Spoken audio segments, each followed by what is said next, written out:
Saudi Arabia's principal export isn't oil, it's actually ideology, and the oil just enables them to spread that ideology around the world. But basically, 15 Saudis killed 3,000 Americans on 9/11. Nothing really.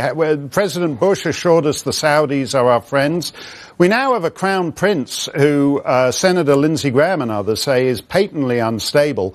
Unlike in your own royal house, you're just a couple of miles from the court of St. James's, they don't have strict primogeniture in the House of Saud. So why couldn't we at least put pressure on Saudi Arabia to remove this guy as crown prince and have someone else as crown prince? Well, yes, I mean, MBS, as he's known, was sold to us as being this great reformer. The truth is, that would appear not to be the case at all. And one of the things that he does appear to have done is to pursue the very unpleasant war that is going on in Yemen. And maybe for a moment we should think that some of the bombs that we're sending to Saudi Arabia are actually being used by him in this war. So you're quite right. There are many other options for who effectively can be the head of Saudi Arabia.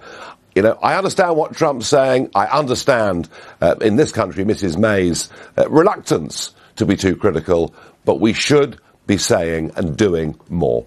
And we should also be clear, too, that Khashoggi is being presented as a sort of hero of journalism. He's probably going to be Time Magazine's Man of the Year just because he is a dead so-called journalist. But in fact, he was kind of a deep state Saudi spook who just happened to fall out with the royal family. In a sense, it's different sets of bad guys we're arguing about when we talk about Saudi Arabia.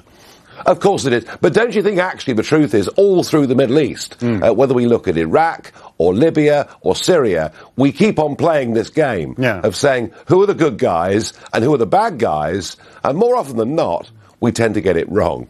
It's the old CIA line. He may be an SOB, but he's our SOB. Yeah, exactly. It's actually, the truth is the other. He may be our SOB, but he's still an SOB. Nigel, thank you, and happy Thanksgiving. I know they don't have it over there, but have a turkey on us. I'll celebrate it. Thank you.